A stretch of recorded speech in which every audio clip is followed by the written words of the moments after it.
So ACI or AI will know that too. All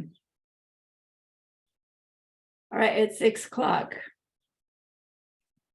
My time. Okay, welcome back. This is our last class of the ACI practice module called the Lamrim Mandala to Enlightenment or something like that.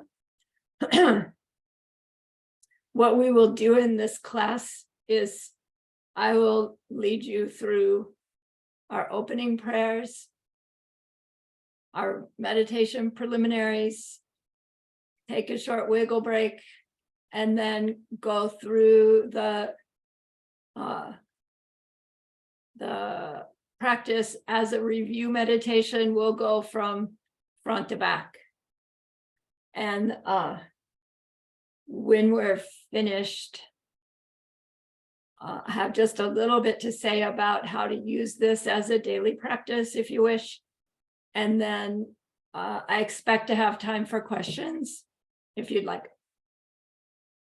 I have 2 announcements, though, before we get going.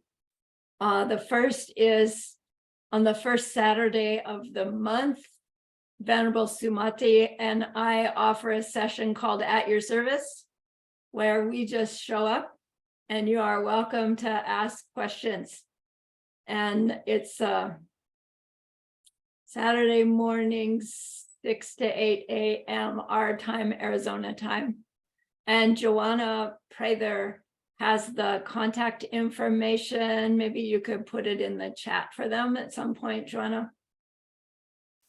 And then the other advertisement is we did this practice module for those folks who have already asked to learn the ACI curriculum from 1 to wherever they started. Many of them started at like 10 or 11 and 12. So that's why this got offered, because this is the first one that I offer so that people have the big picture of where we're going with the rest of it. So, you know, if it has sparked your interest, we are offering the ACI course 1, which is Principles of Buddhism, starting July 17th. And my husband, David, will be offering it on Monday and Thursdays, 10 a.m. to noon our time. And I'll be offering it 5 a.m. to 7 and 6 p.m. to 8 p.m. starting July 17th, Mondays and Thursdays. So if that interests you, contact ACI to let them know which group you wish to be in. And in doing so, you are not committing yourself to the whole series, although I hope to snag you for the whole thing. All right. Thank you for that. So let's gather our minds here as we usually do. Please bring your attention to your breath until you hear from me again.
Now bring to mind that being who for you is a manifestation of ultimate love, ultimate compassion, ultimate wisdom.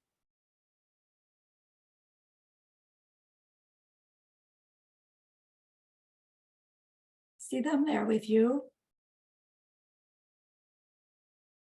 They are gazing at you with their unconditional love for you. Smiling at you with their holy great compassion.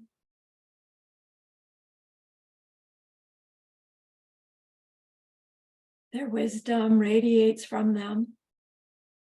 That beautiful golden glow encompassing you in its light.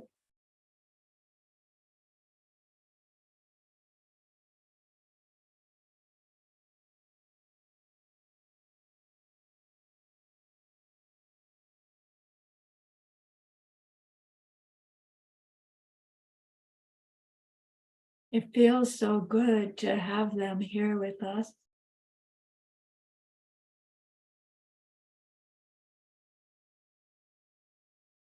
And then we hear them say, bring to mind someone you know who's hurting in some way.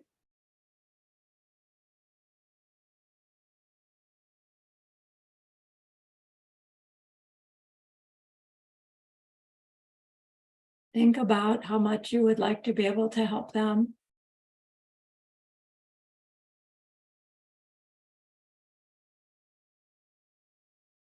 And how the worldly ways we try fall short.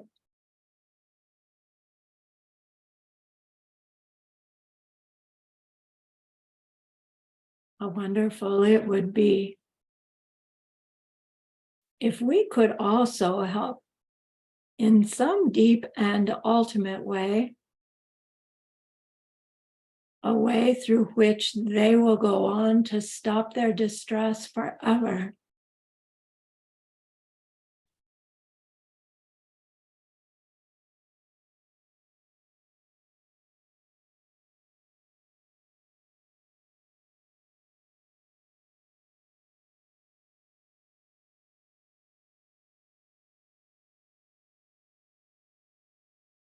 We've been told it's possible.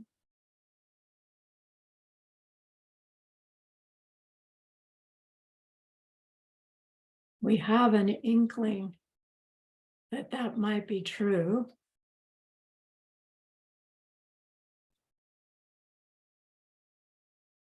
And so grow that wish.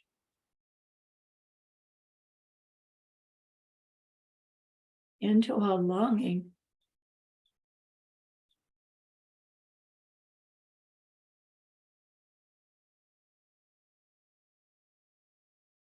Into an intention.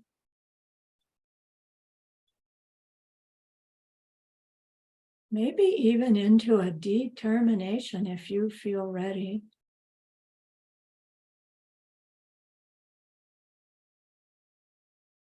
Then turn your mind back to your precious holy guide. We know that they know what we need to know yet, what we need to learn yet, what we need to do yet, to become one who can help this other in this deep and ultimate way. And so we ask them, please teach us that.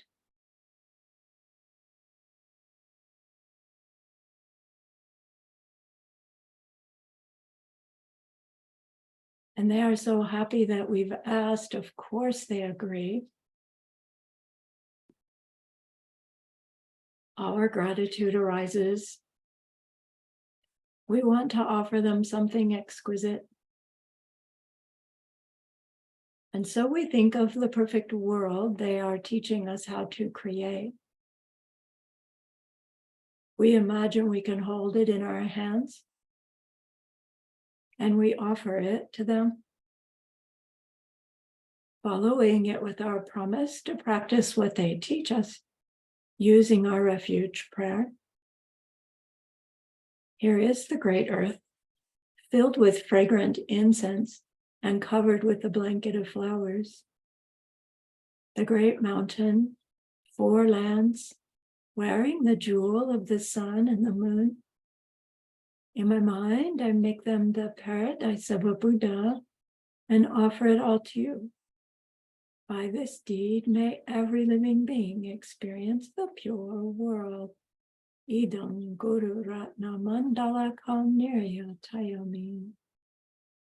I go for refuge until I am enlightened to the Buddha, the Dharma, and the highest community.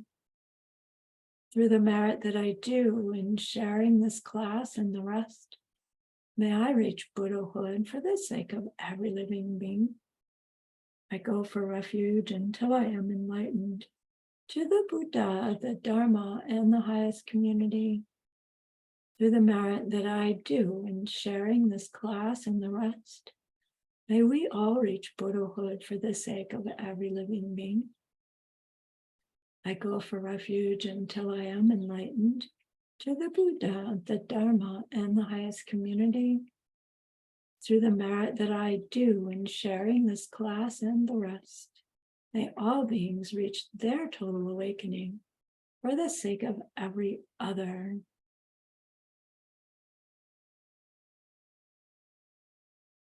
So bring your attention back to your breath.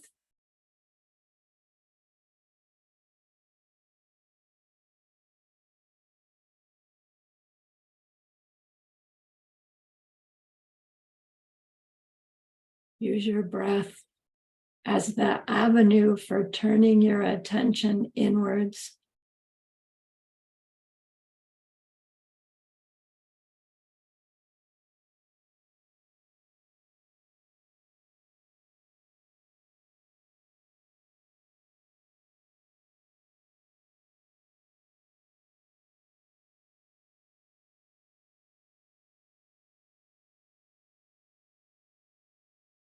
When your mind wanders and you catch it, think, great, I caught wandering, now I'm back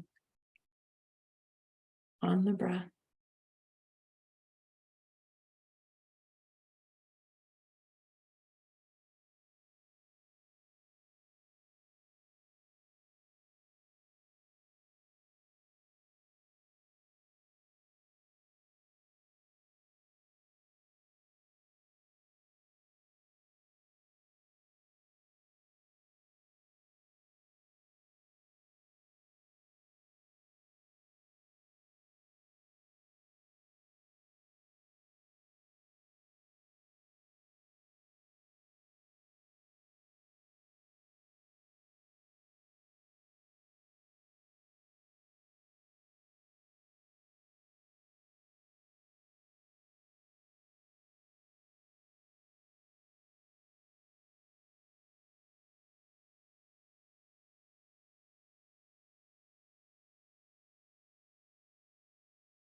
Now we've already used our refuge prayer, but let's take our refuge in our understanding. Include in your attention that precious holy being before you.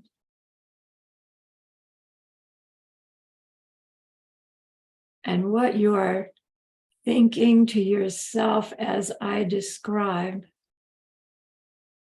you are actually telling them.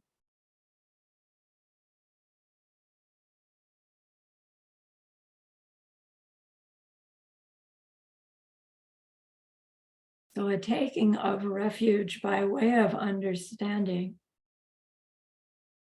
happens when we recall that every unpleasant thing that happens, everything that happens, pleasant or unpleasant, has happened by way of something that I myself created through some interaction with others.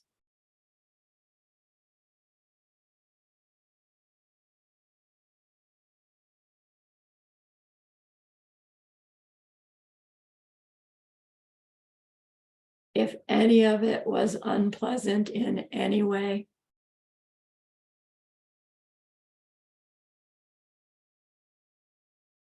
reacting unkindly to it perpetuates that unpleasantness.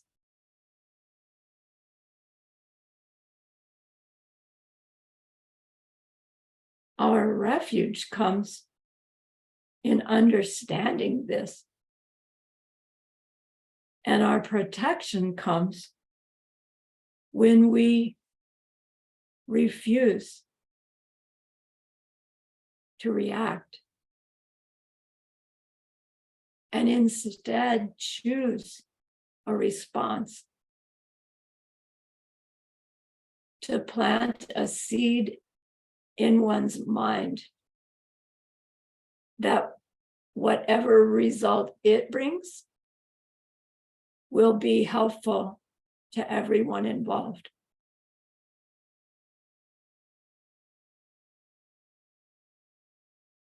So think of some way in your next interaction with others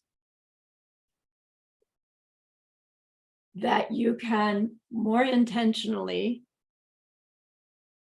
create your future by your interaction with them.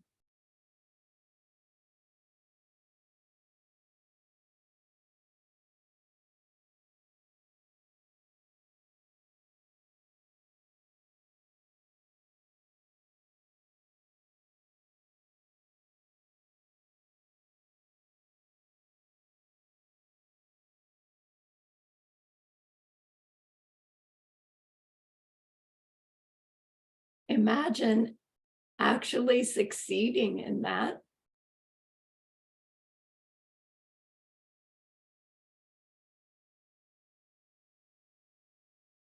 Play a little mental video.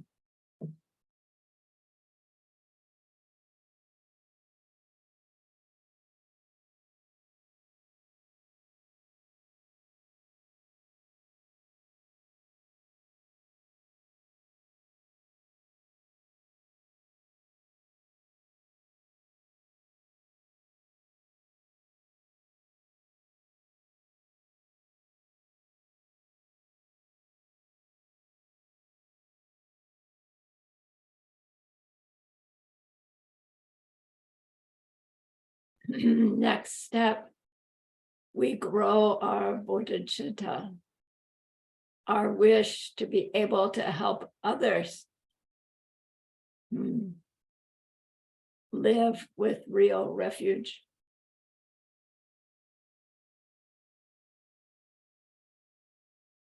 And so think of that person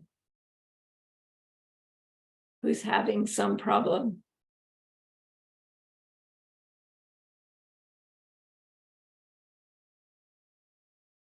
Whatever problem they are experiencing is the result of their seeds. Whatever problem we see them experiencing is a result of our seeds. If we can help them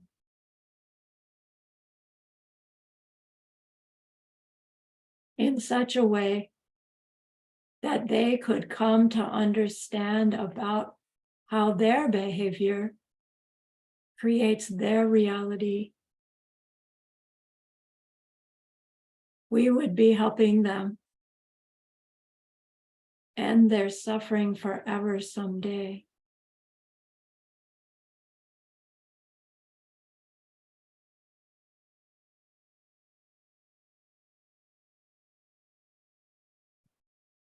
It is possible to help others end their pain. It's not possible to end their pain for them.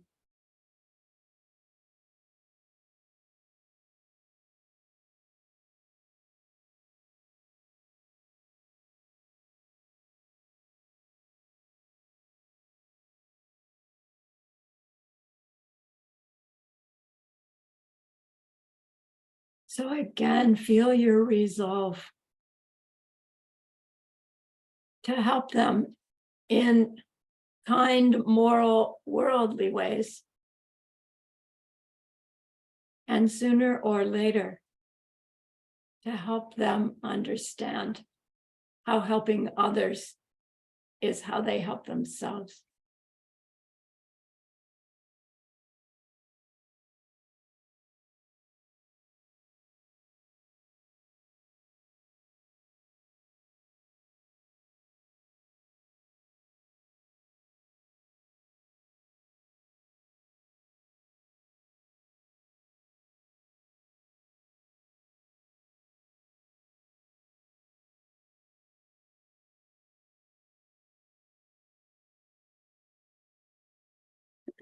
Then focus on that precious holy guide. See how happy they are with you.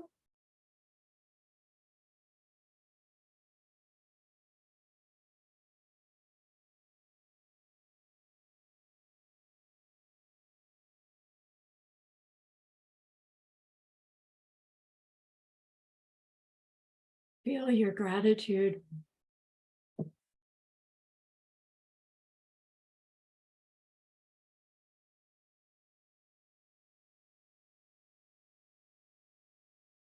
Think of what it is that you admire about them.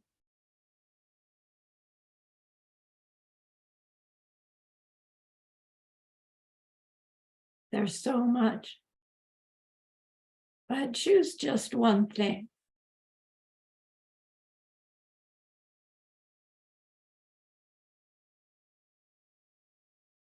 Know that they want nothing more than to see you, see yourself with that same quality.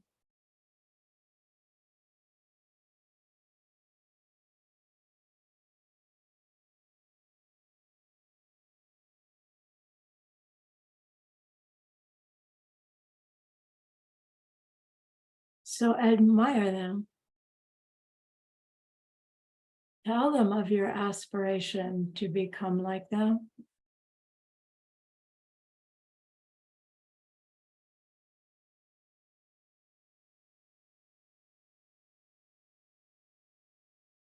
Honor them in this way.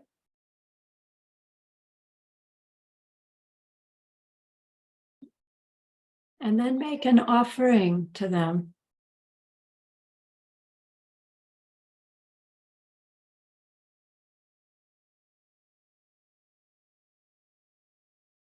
It can be material things. It can be some kind of beauty.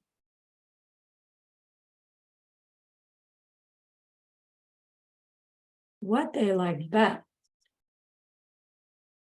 is to hear you tell them of some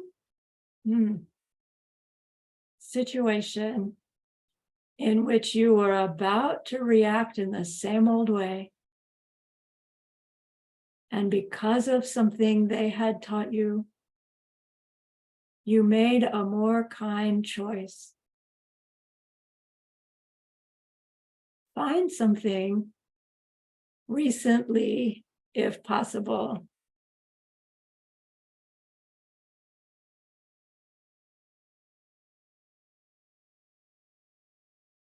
and tell them.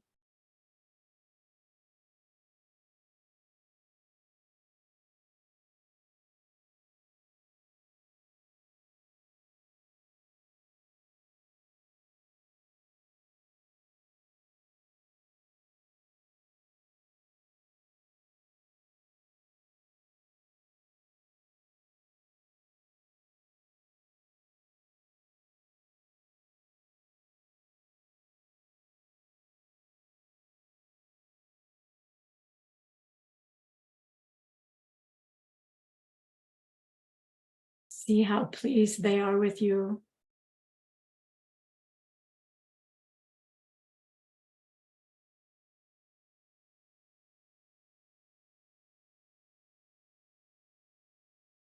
And because we feel so safe, so secure in their love,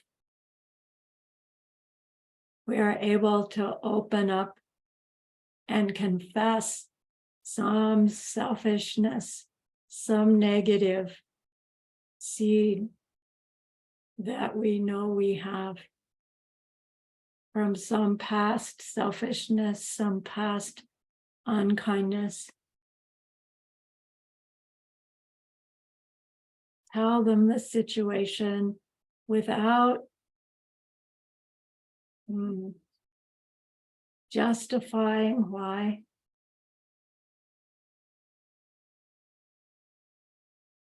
Include in your explanation how you recognize that those seeds, when they grow and ripen, are gonna be ugly in some way, so that you feel your regret. Healthy, educated regret.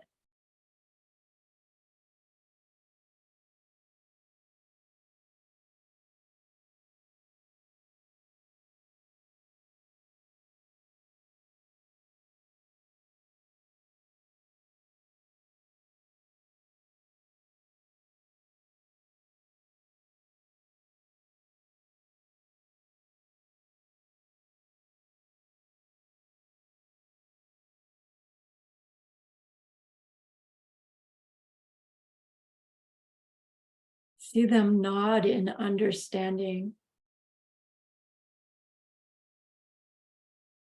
And they ask you, what will you do as a makeup activity?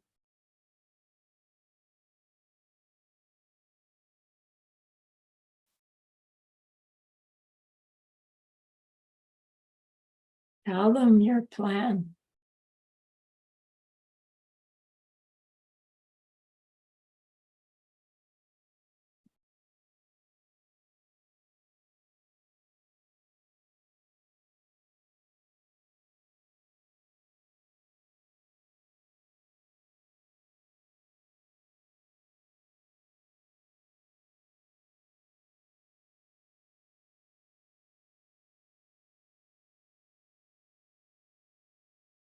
And then they remind us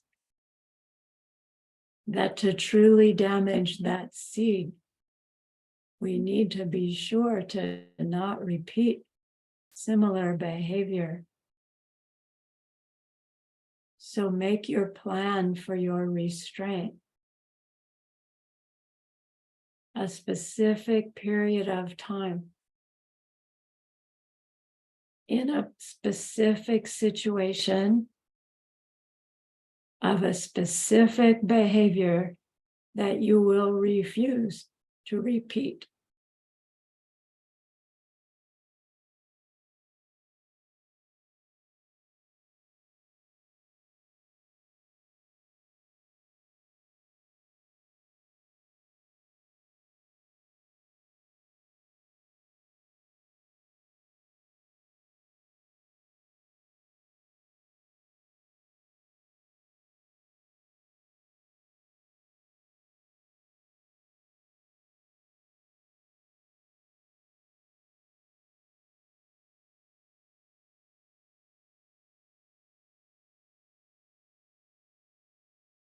Now already, those seeds have been damaged. We feel at least a little bit lighter. Enough to where we can turn our minds to rejoicing. So again, think of some kindness that you've recently done. Tell them about it, knowing that the seeds you planted are growing.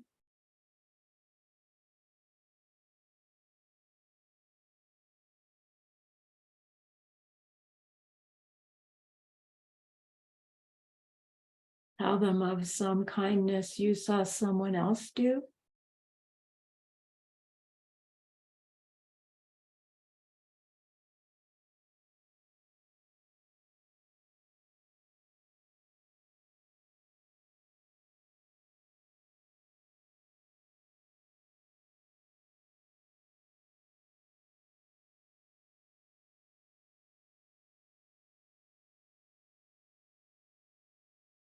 And find one more. A kindness to tell them about.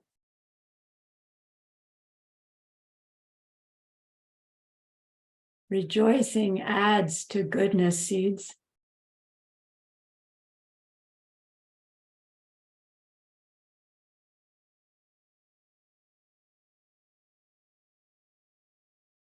See them so happy.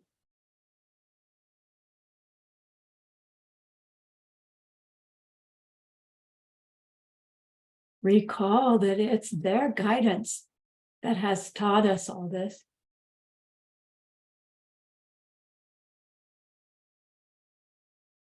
Feel your reliance upon them. Ask them to please stay close.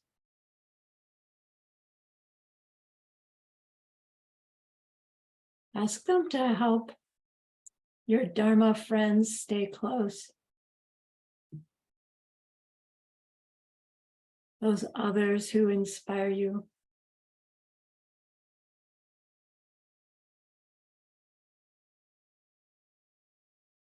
And then hear yourself.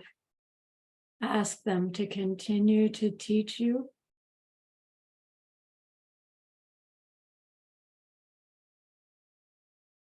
To teach you by any means necessary. To help you recognize experiences in life as their teachings.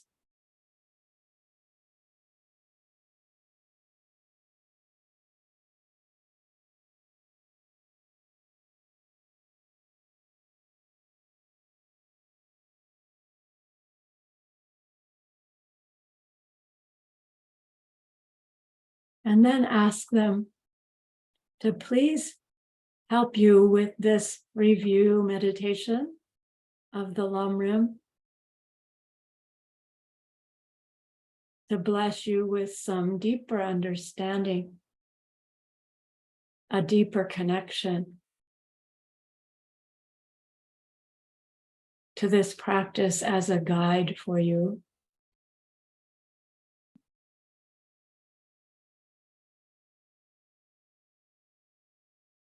And then dedicate the goodness we've done just by these preliminaries to seeing that other person reach some kind of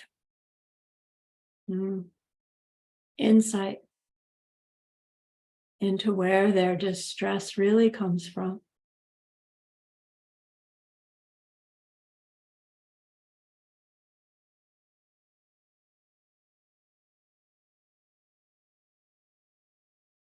And then you may shift and wiggle if you need.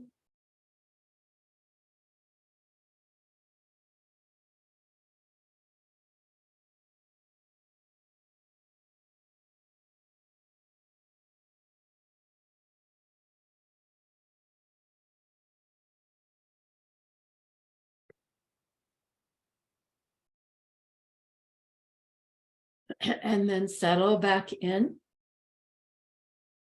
Your body comfortable and upright on its seat. The physical body grounded, strong, solid, still. The subtle body, light, open, rising but not out of you, just lifting.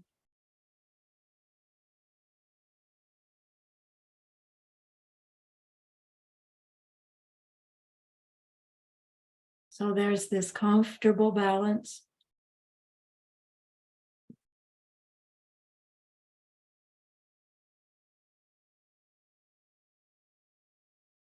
Then again, bring your attention to your breath.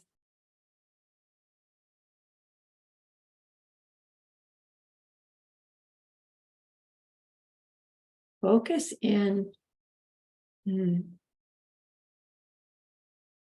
sharply on the sensation of your breath at the tip of your nostrils,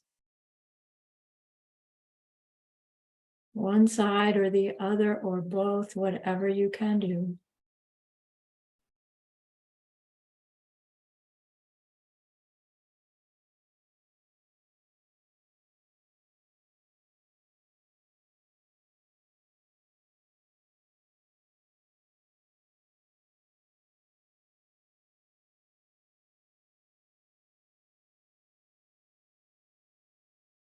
I like to think of changing the channels on a radio station.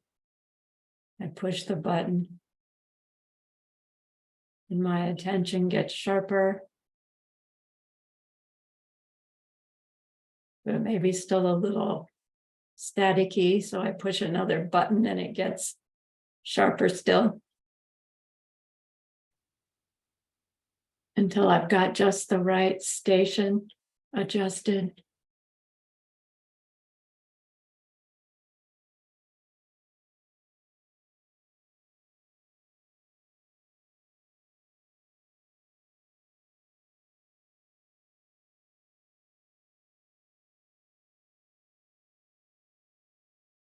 Now with that bright, clear, eager, fascinated state of mind, listen to my guidance and play your movie.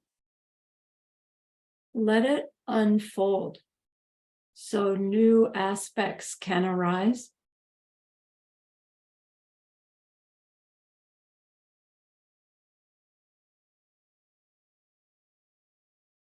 Find yourself moving through that dark forest, compelled towards something not yet clear.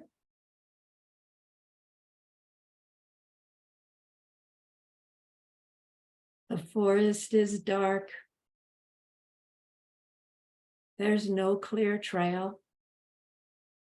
You are having to make your way.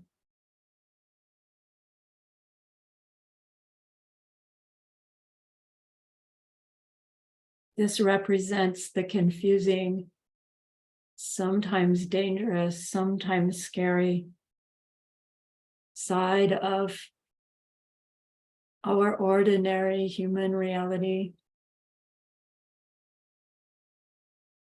And suddenly you find yourself stepping out into a meadow, fresh, green, brightly lit, open, clear blue sky above your head.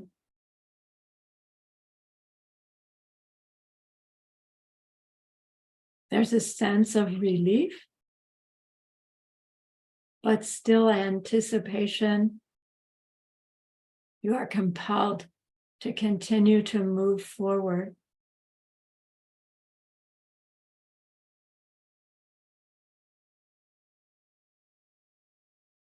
You're going a little bit uphill. And as you reach the top,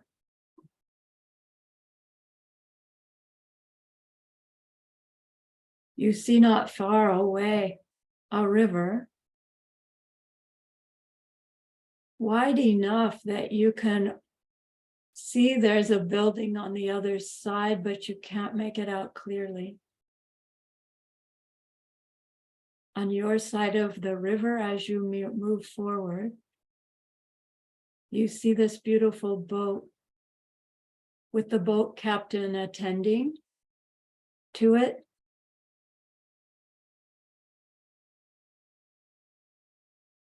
As you go nearer, you're watching that person.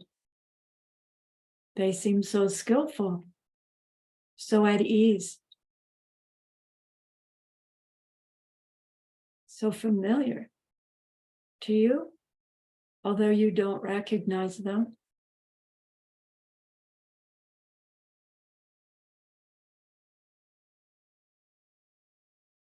As you approach, they look up and see you.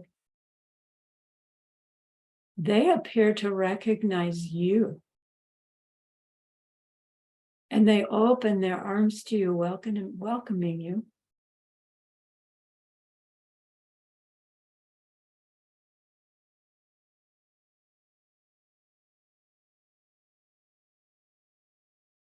You come closer. Continue watching them.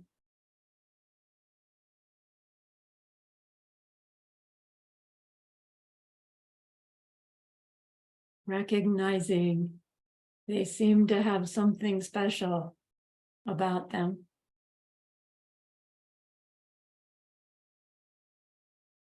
They greet you and invite you to enter the boat to go across the shore.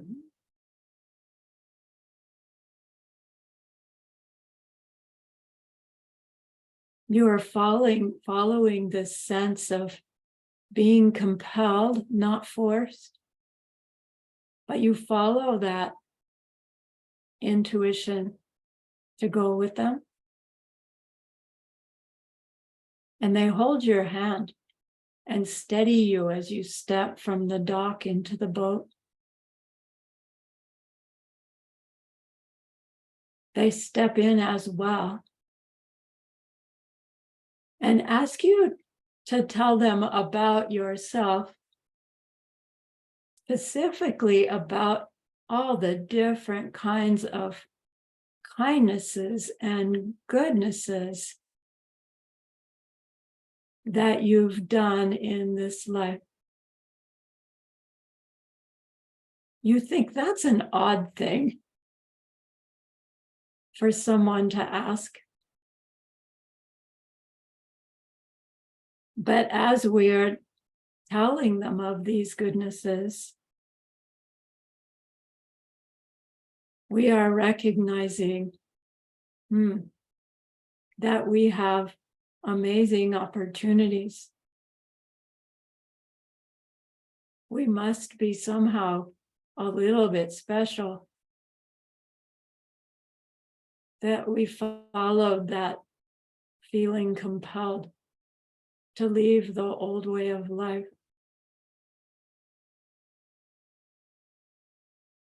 And sharing our goodnesses propels the boat across the river.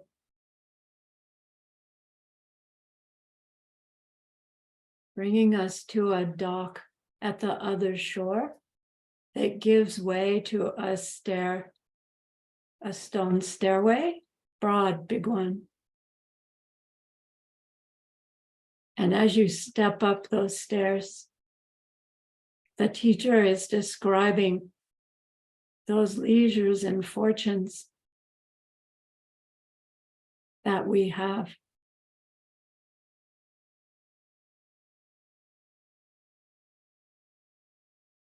All of which have to do with the special circumstances that we have to pursue our spiritual life, rather than staying mired in ordinary human existence. And as we climb the stairs, we're feeling more and more eager to learn, eager to grow on our spiritual path. And we will arrive at the double doors to this building.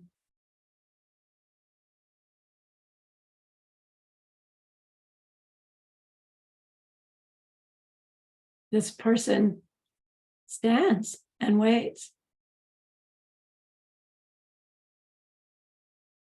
And we finally figure out that we can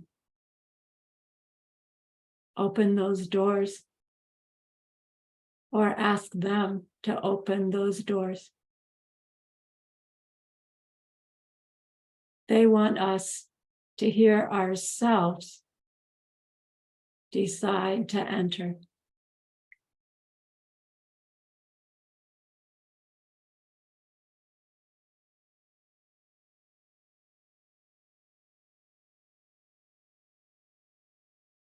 And so you enter this triangular shaped room. It seems a bit dark because we've been out in the sunlight. And a little shockingly, the first thing we see is an open coffin. And we step up to peer inside.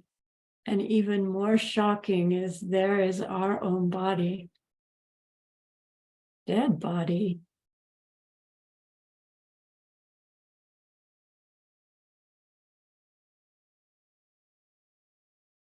And we look up at this person we're recognizing as someone who knows. And they say, right, those circumstances that you have are fleeting. Your very human life is fleeting.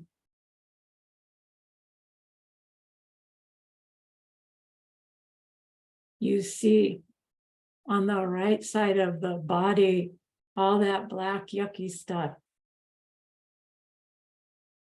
Recognizing that as representations of past deeds done selfishly, ignorantly, mistakenly, in order to get what we wanted, to avoid what we didn't want.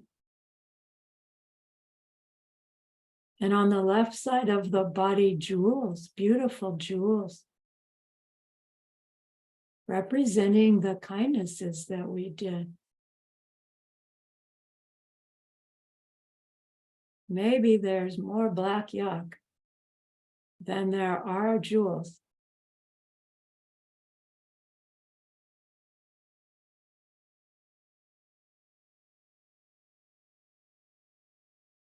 Your teacher says, you can take that black stuff and damage it. You look to the corner of the room to the right, you see a small fire. So you gather that black stuff, you take it to the fireplace and you throw it in. You watch as it's all burnt up.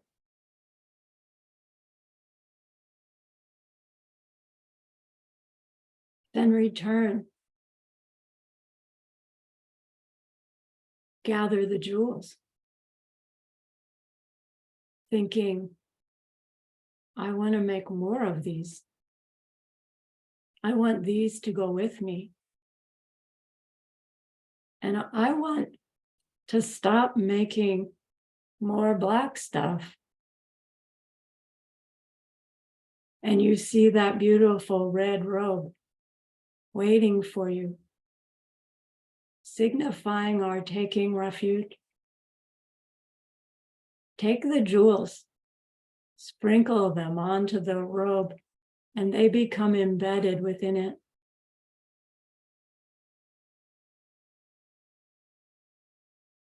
The teacher smiles. They take the robe and help you put it on, symbolizing taking refuge formally.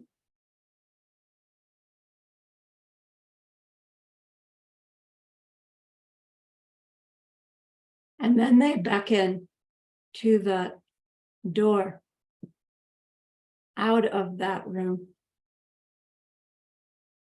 They swing it open for you, and you step into that hallway with the big windows.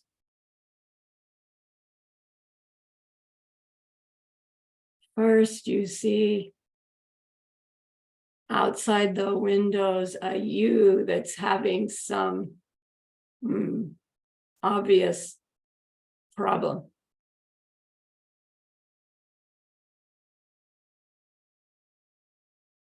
The you inside the hallway instantly feels, oh, I don't want that. obvious suffering. Everybody wants to avoid that. You move on the second window. You see something that reminds you of the suffering of change. That good things are even a form of suffering because they wear out, leaving us wanting for more.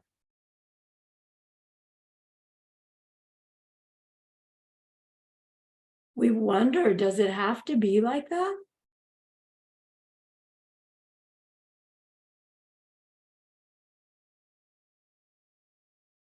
We move on. The third window, we see something that shows us pervasive suffering.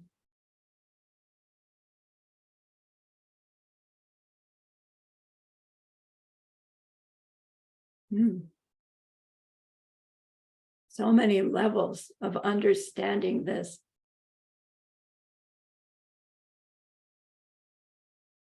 At the most basic, pervasive suffering is recognizing that no matter what we are doing, we are being inexorably pushed to the end of the seeds for this life.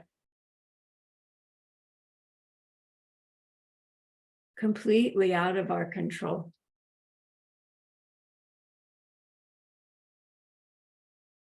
And will be forced into a rebirth completely out of our control. And we wonder, does it have to be like this?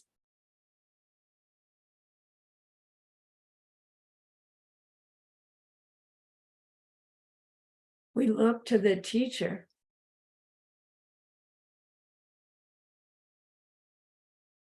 And of course, they say it doesn't have to be like this.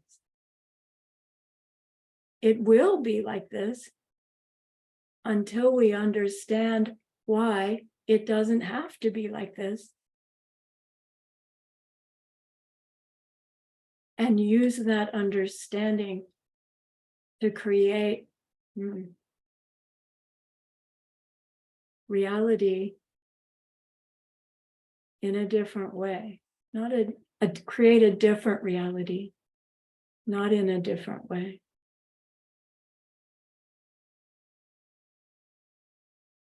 They say, what we see ourselves think, do, and say towards others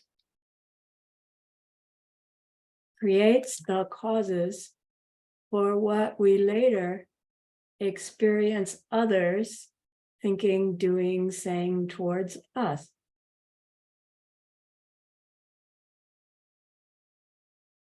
We call it karma, the law of cause and effect. It really means a description of how our behavior creates our future. And so they open the door. And your first glimpse into this next room is lots of glass figurines on mirrored shelves in a room with mirrors, walls, and floor and ceiling. And you can't quite make out. You can't quite make it out. Overwhelming almost. But they encourage us to step in, teaching us karmic correlations, behavior choices, methods of growing our mindfulness, our awareness. And at first, as we move through the room, we break stuff. We have to backtrack. but they're there at our elbow.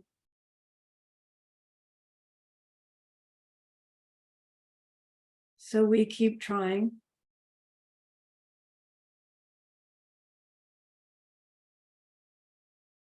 And as we work at our changing behavior, it gets easier to maneuver.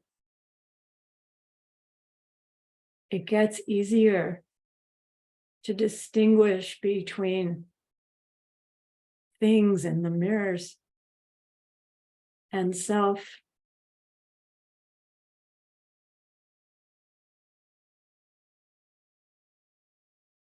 And after a while, we are moving through this room with ease, choosing our behaviors based on the goal we are looking to achieve in the future beyond a worldly result. And we're becoming graceful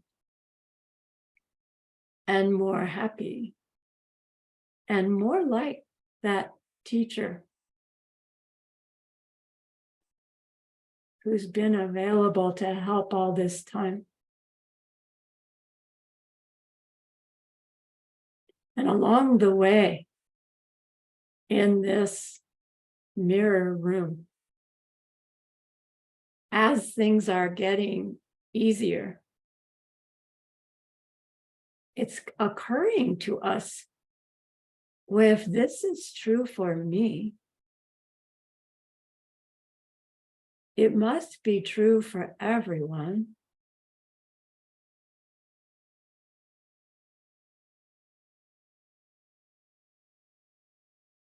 And I wouldn't want to be the only one or amongst the few that have reached happiness when everyone else is still stuck in that awful forest.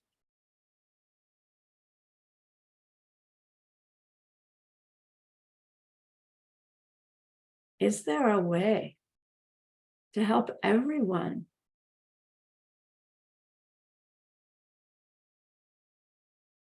And the teacher smiles a big smile.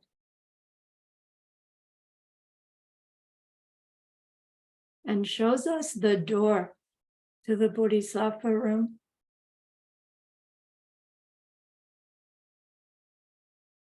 On that door is some kind of image that reminds us of the suffering of our world,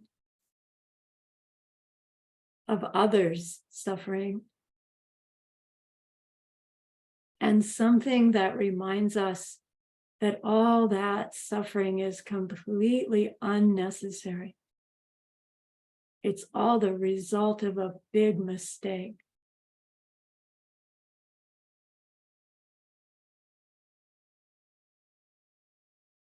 And so the teacher says, when you feel ready, you open that door.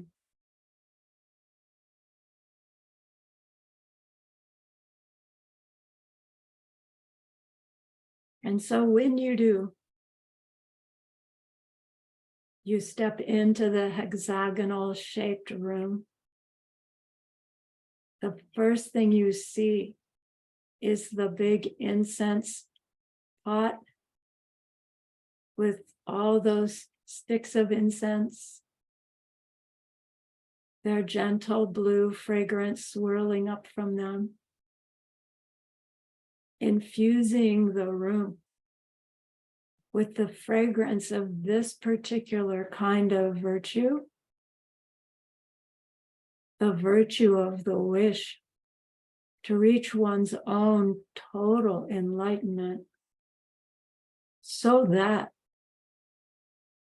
we can be the one who helps everyone reach that too.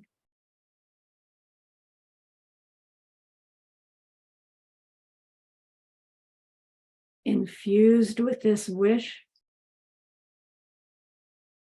You look to your left, that first angled wall, you see something that represents the perfection of giving. Those practices of learning to be less protective of our stuff, more generous with our stuff,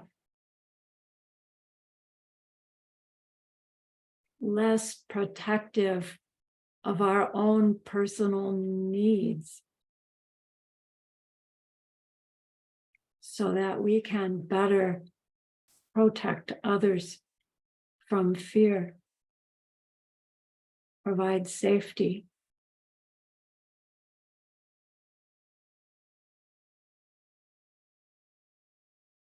Share love. Love meaning, I want you to be happy.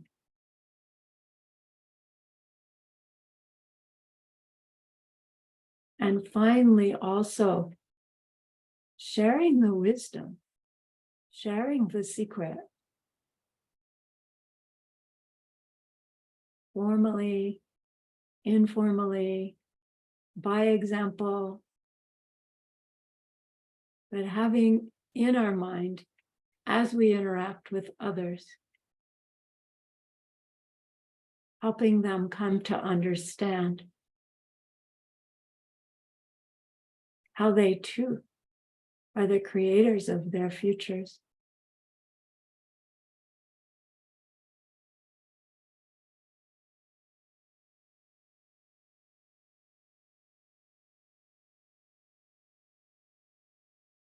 Turn to your right, and you see the symbol of the perfection of moral discipline.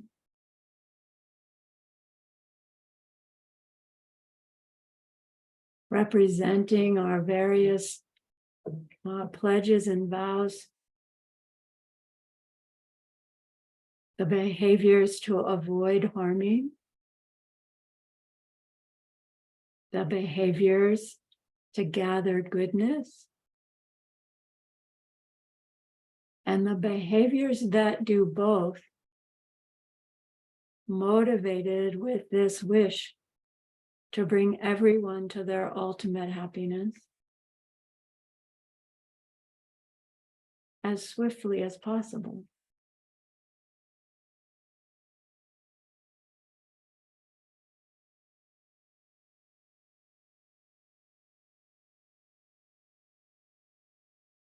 Then you step a little forward into the room.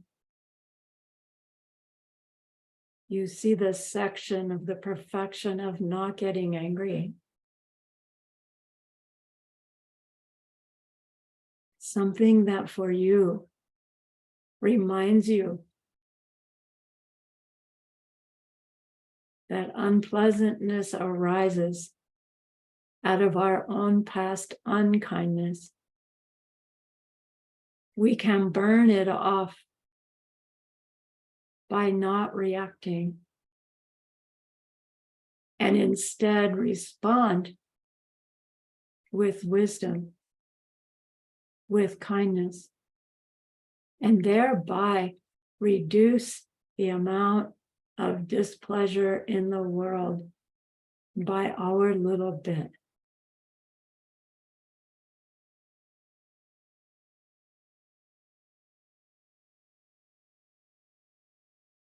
Little by little, our own anger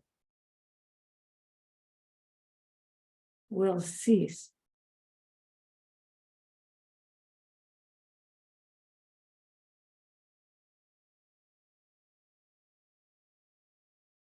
We turn to the opposite wall, perfection of joyous effort. Recognizing that one could, in fact, reach a point where pleasant things, unpleasant things, they're all opportunities to purify and make merit. So it would all be enjoyable, regardless of pleasant or unpleasant. The perfection of joyful effort, having a good time, doing our sharing, our morality, our not getting angry.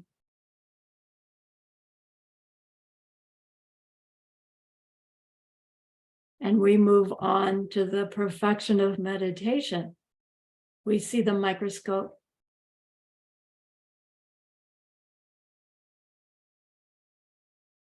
Our teacher teaches us how to use one if we didn't know.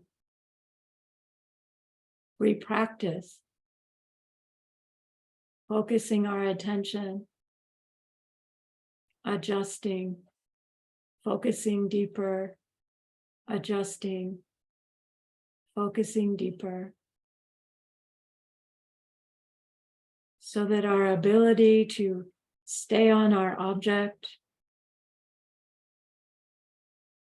becomes easy, pleasurable, at our own decision.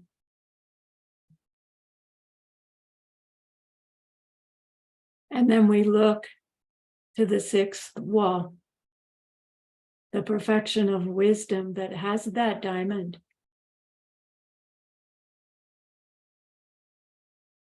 The teacher says, a finely tuned meditative concentration is great for a lot of things. But in order for us to gain wisdom and thereby stop suffering, we must focus onto the ultimate nature of all those things, all those people.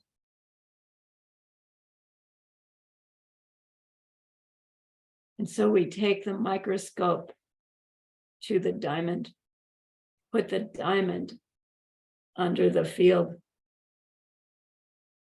focus and adjust, focus and adjust, focus and adjust. Gaining deeper and deeper intellectual understandings of what's meant by the lack of self-nature, of subject, object, and interaction between, particularly as related to that powerful karmic object, our teacher.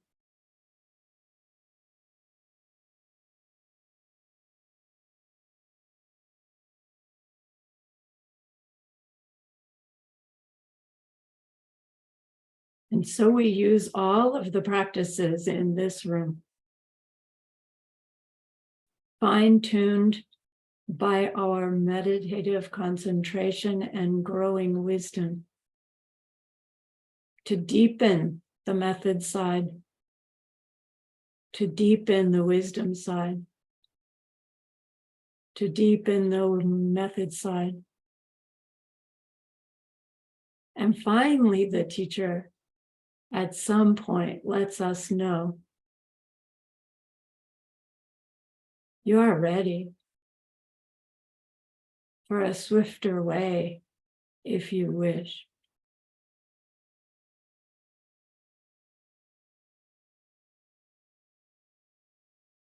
You decide.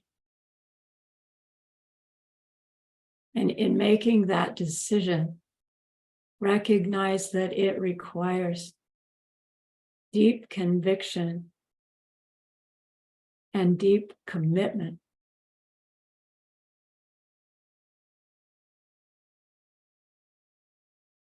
And when you decide, you open that red door into the initiation room. Rainbow light. The teacher now dressed in robes and jewels and glowing. They look different than they did before.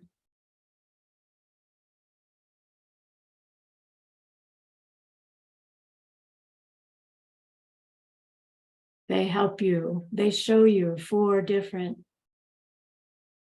aspects and offer you 4 different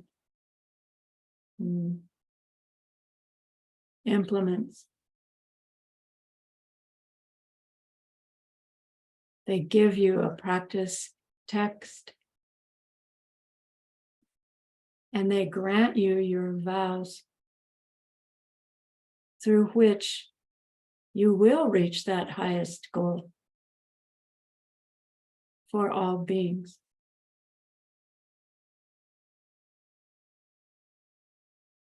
And then they open the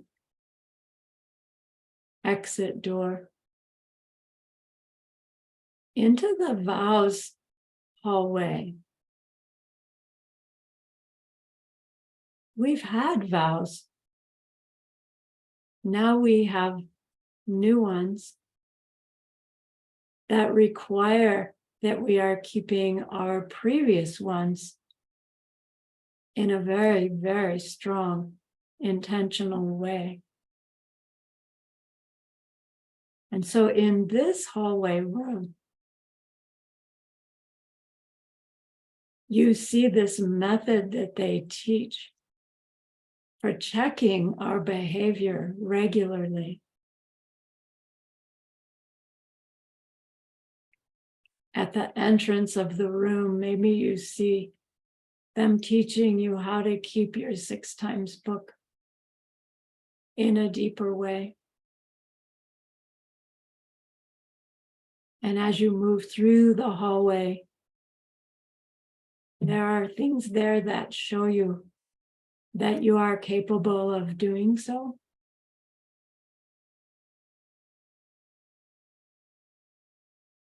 And by the exit from this room, maybe see a stack of your 6 times books, showing you that you have been tracking your behavior for a long time.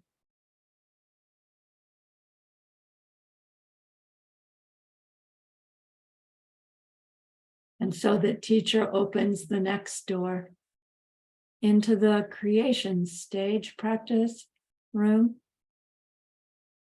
where at the entry side, you see the people of your everyday life looking very ordinary and human.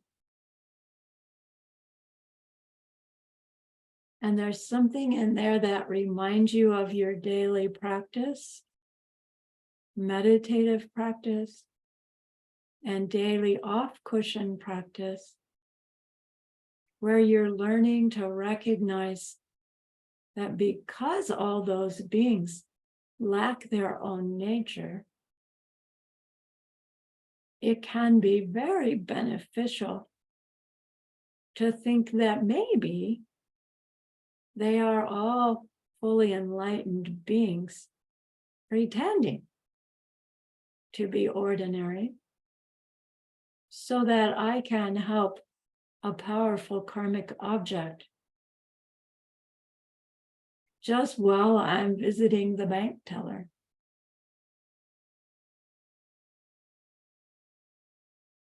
And as we explore this room,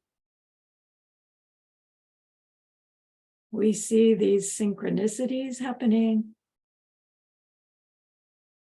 We are more easily seeing others as angels helping us.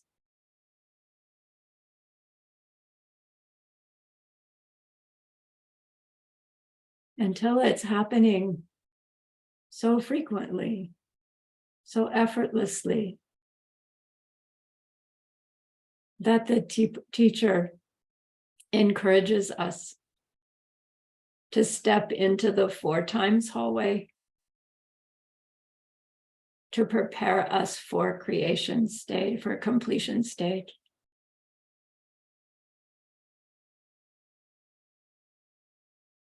In the 4 times hallway, there are 4 different stations with the practice text and the altars representing not just the 4 retreats, but the 4 times of day in which we work with our outer world in an inner way, making us fit for the work of completion stage.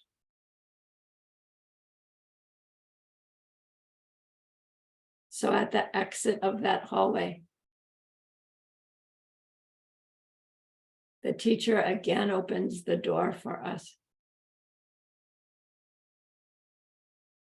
And as they escort us in, we see this weird room with plumbing going every which direction, all twisted and knotted.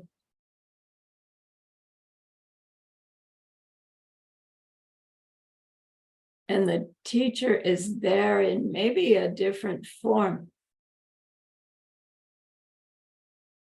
ready to teach us the practices through which we untie, untwist, clean out that plumbing.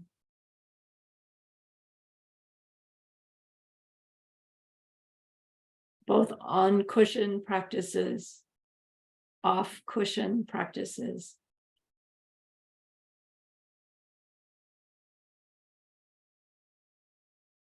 We're willing to do what's necessary.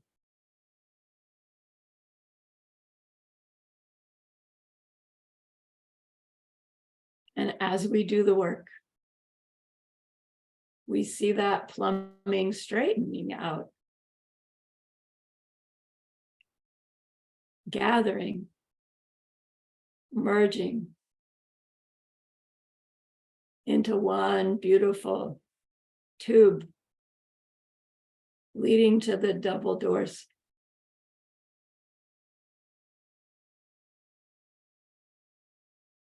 And some other things will happen there that will swing those double doors open. Find yourself standing on that threshold,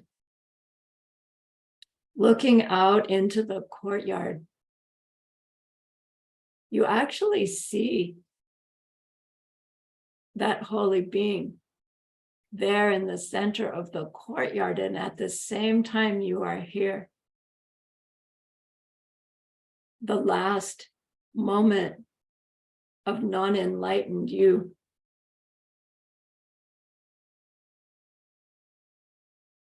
And in the next instant, your ultimate love, ultimate compassion, ultimate wisdom all ripens.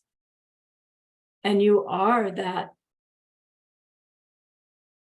being of light in the center of the courtyard, radiating this beautiful world. And in the next instant, your emanations being what each being in all of existence need to give up and need to take up, to escort each one to the same realization.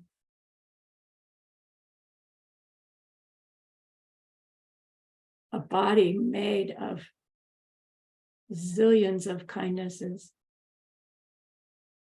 a mind made of limitless love and compassion, all rolled together into this wisdom being.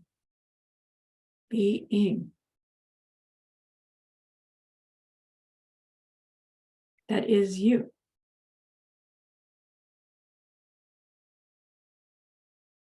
Vast, limitless,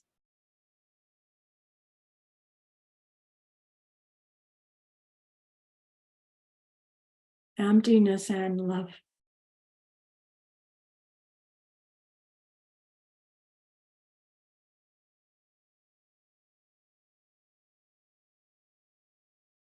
Rest in this space. Let's just do 2 minutes.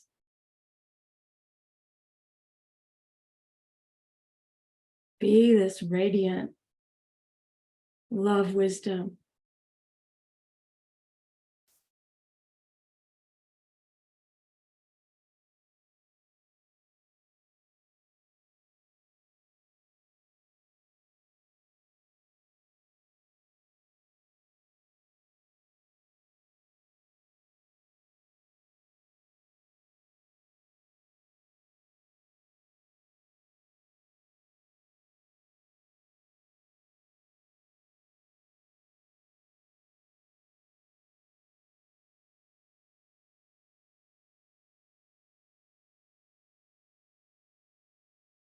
One more minute.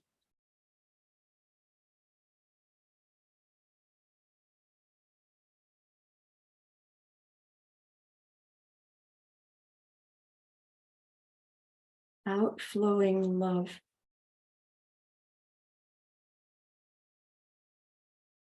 Outflowing wisdom.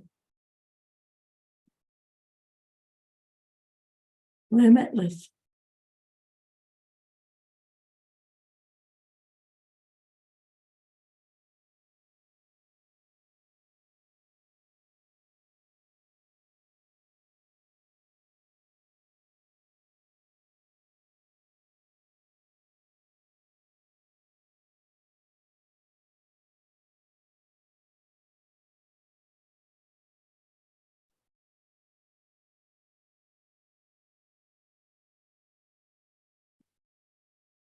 Nice.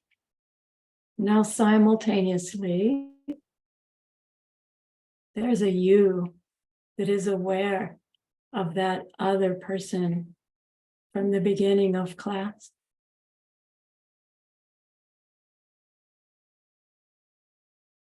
Recognize that the seeds we've planted in this Lamrim review are seeds that will grow, that you will use to help them in that deep and ultimate way someday. And that's a great, great goodness. So be happy with yourself.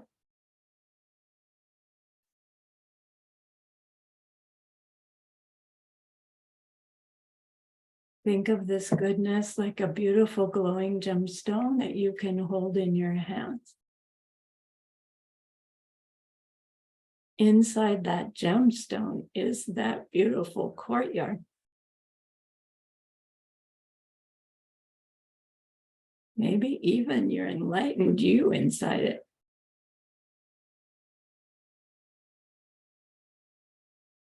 Turn your mind to that precious holy God and see how happy they are with you.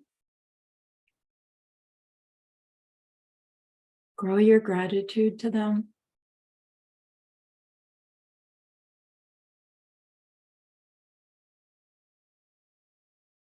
Feel your reliance upon them. Ask them to please stay close.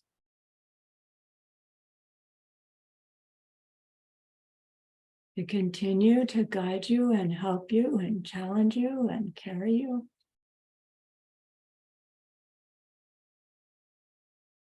And then offer them this gemstone of goodness.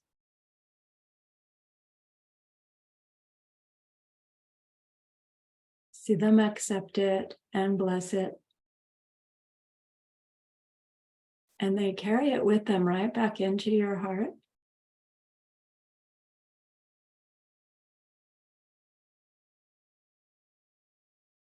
See them there, feel them there. that love, that compassion, that wisdom glowing within you.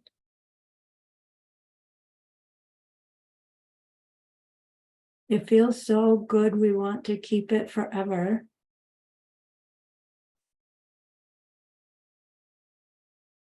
And so we share it by the power of the goodness that we've just done. May all beings complete the collection of merit and wisdom, and thus gain the two ultimate bodies that merit and wisdom make. So use those 3 long exhales to share this goodness with that one person, to share it with everyone you love,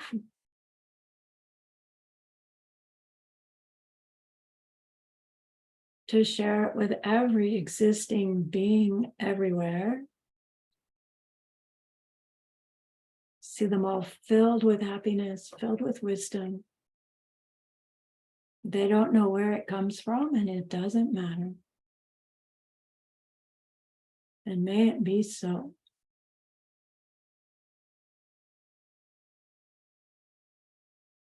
All right, so wiggle your hands and feet.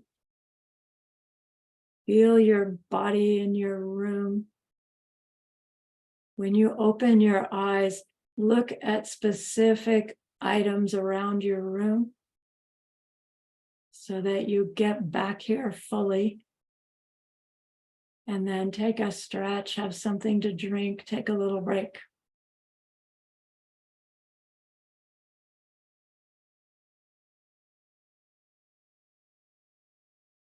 Good job, everyone.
Okay, are we back already? Nobody went away.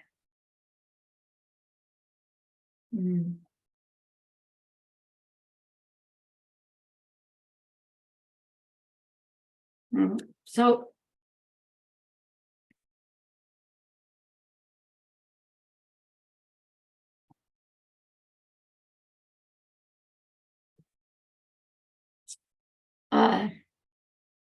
we can use this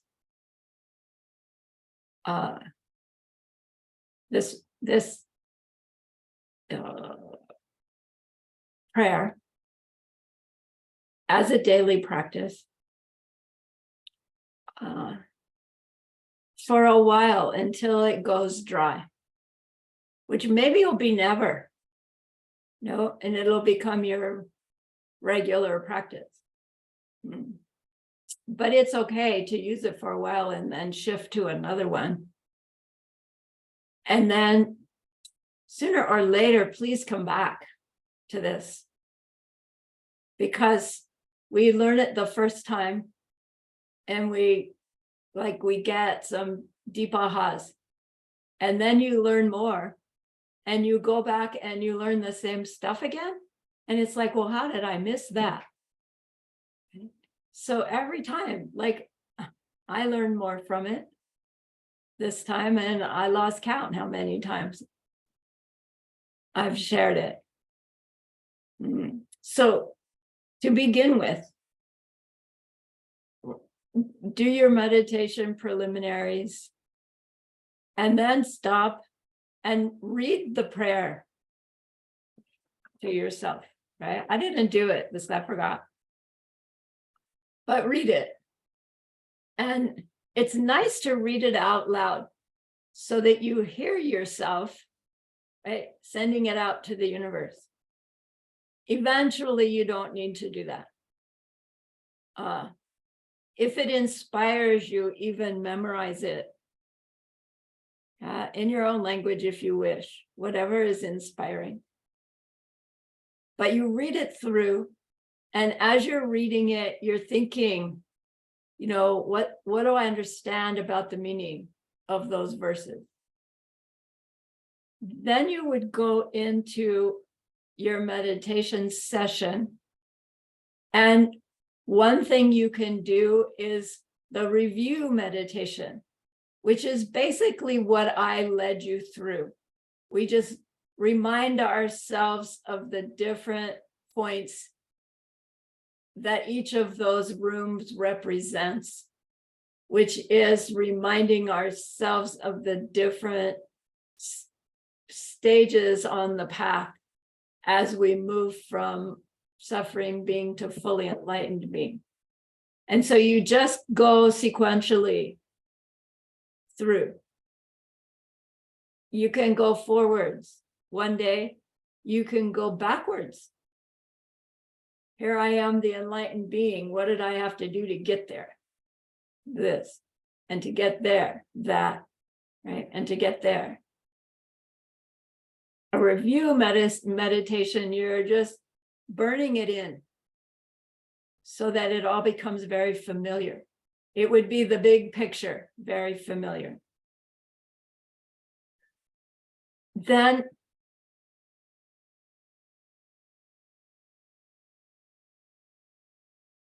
when you have that sense that you have it complete, then another level is to review it more quickly and then go back to the room that you want to focus on for your analytical meditation. So maybe you remind yourself of all the steps, which could be just reading the verses. And then you decide, I'm going to step right into the mirror room. And in the mirror room, I'm going to imagine my day that's coming up. And there's going to be that jerk at work. There's going to be the traffic. There's going to be, them wanting me to stay late. And work with recognizing your habitual reaction and how you want to respond from habitual reaction. Decide, is that really the seeds I want to plant? If the answer is no, then you say, well, how am I going to hold my mind when I'm in that traffic jam?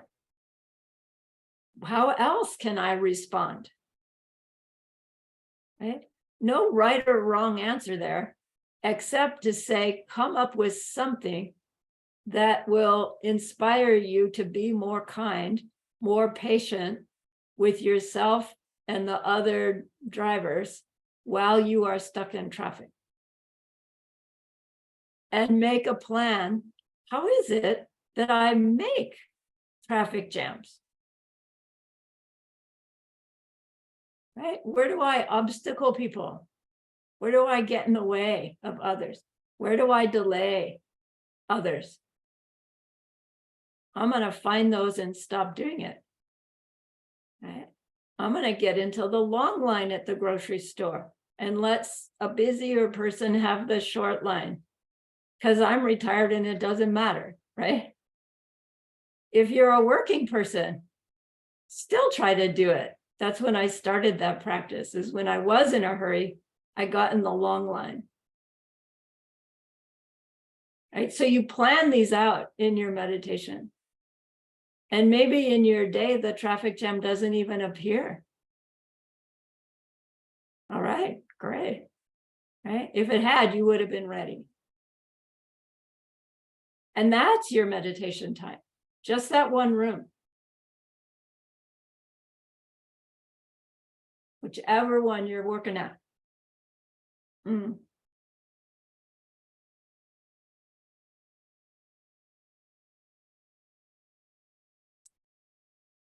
Another way is to start in the forest and don't go any further until you're really convinced that you want to get out of that forest. And maybe you're stuck in the forest for days, weeks, months. I don't find this one so helpful, to just start at the beginning and not move on until I get some realization, because I'm afraid I'll never get out, right? I would rather imagine, yeah, I've got those already. And find the level where I'm challenged more. So many of us have the Geshe Michael's Lamrim coming up soon. And he will give meditations. Now that you know the whole Lamrim, please still use this to find where the meditation he gives us inserts, right? It's gonna be in one of those rooms. And if using the meditation that he gives when you're doing on your own, if you get yourself into that applicable room, which is probably gonna be the Bodhisattva room, I suggest that your understanding of Geshe Michael's teachings will go all that much deeper because of what you've learned in the last month. So don't think of his teachings as being, okay, now I'm on to a different thing. Right? They're going to come out of what you've done in the last month. All right. And then after that, if you want, we'll go into the details of the ACI, if you choose. All right, that's all I have. We have 20 more minutes. I am very happy to take questions or comments or let you all go to bed early.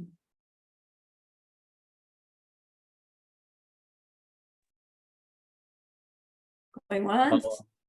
Okay, Teacher, yes. I have a question in my mind which has been a long while.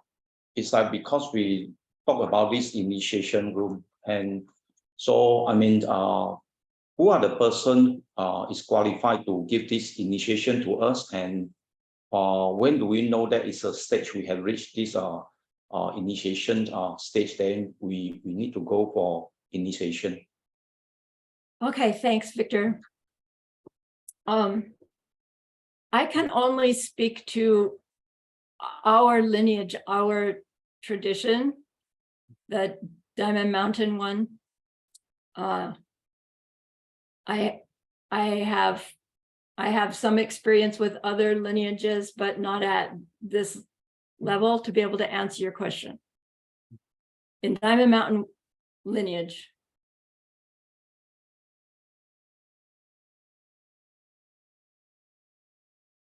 let me start over. There are initiations that are given traditionally and formally in a very prescribed way.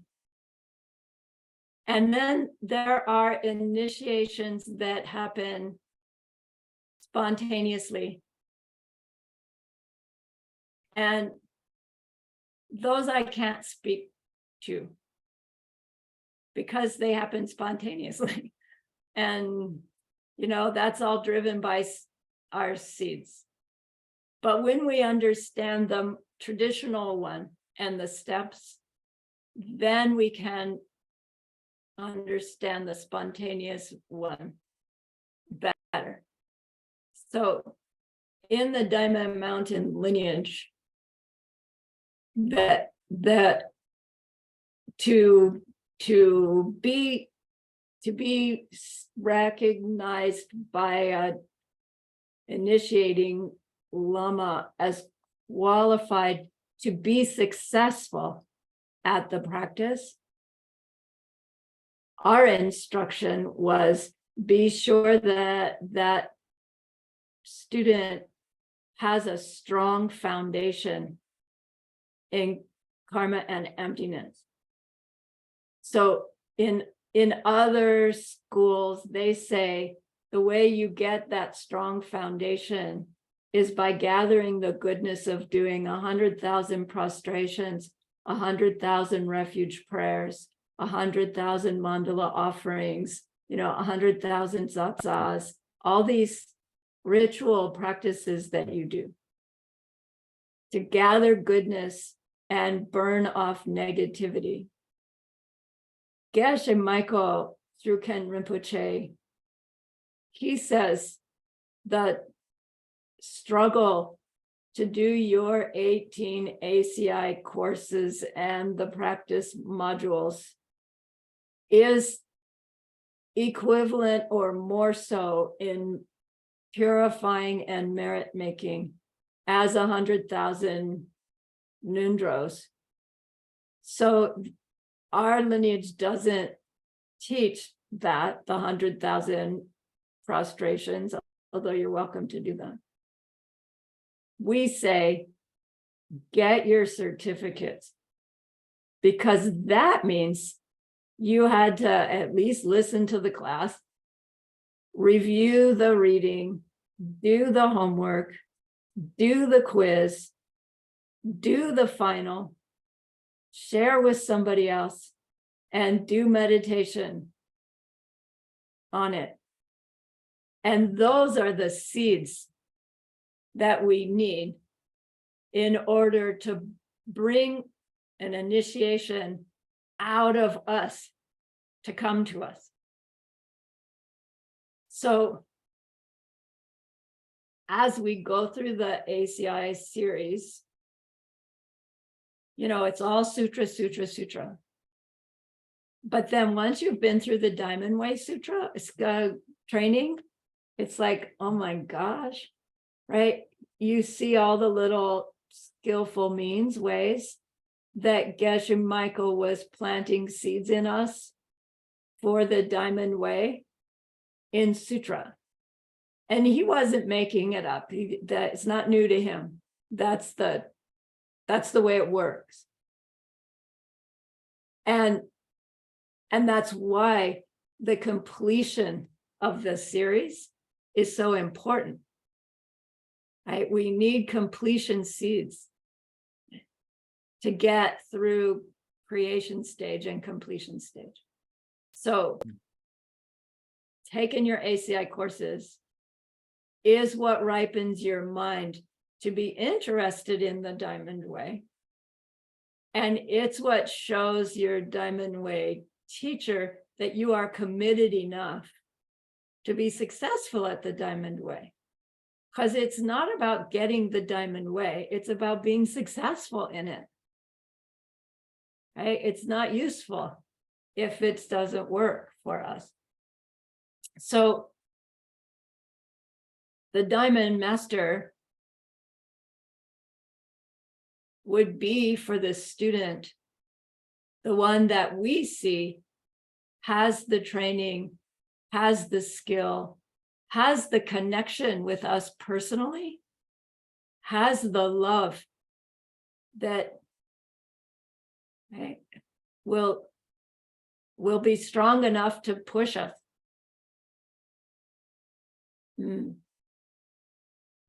So as we learn the sutra teachings, we will grow our understanding of who's qualified for me to ask, take me into the Diamond Way. Formally speaking, the people who graduated from Diamond Mountain's Diamond Way training, they almost all of them were granted Diamond Master. So they are all qualified to initiate others. They don't all do it. In fact, I don't know how many do. So you're looking, right? You're looking for that Diamond Way teacher, right? As you're doing your sutra, if you have this inkling, I think I want that. So that means interacting with different practitioners, different teachers, to see who you feel you have this heart connection to. Your Diamond Way teacher is not necessarily your root lama, your heart lama.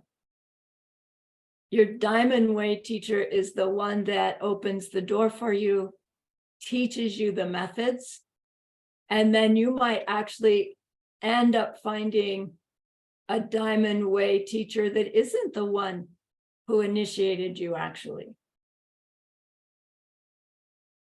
But it's the one who is closer to you, because maybe your initiating lama, lives in Timbuktu and you only get to see him once a year, right?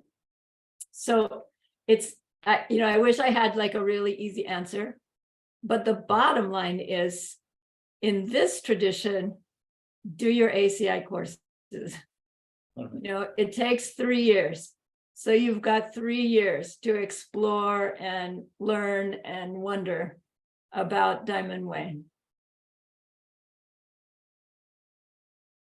All right. Okay, I hope that answered it. Yeah, thank you. Thank you, teacher, for your answer. Yeah. All right, it was so long. Anything else?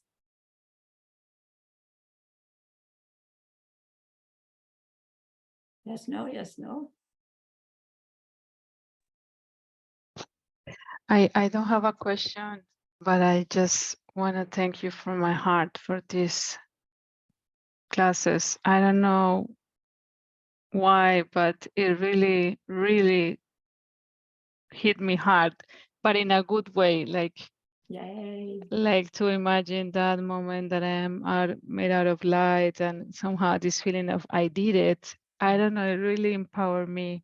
Yay. And I was crying in every meditation. So I really thank you, Lama, for these beautiful teachings. Yeah, my great pleasure. And for everybody here for joining together this path. So thanks from my heart, and please stay. Please keep teaching us. Thank you, Luisa. I intend to do so. Thanks. All right, then. Saturday's at your service day. Anybody want to come? Otherwise, see you when I see you, eh? Okay. Hopefully soon. Yeah, okay. Bye, everybody. Thank you very much. Welcome. you very Bye-bye. Thank you very much. Thank you, teacher. Yeah, you're welcome. I Thank love you. you. Bye. Dear Lama, thank you so much. Love you Thank you. forever. Oh, Roxana, hi. Bye.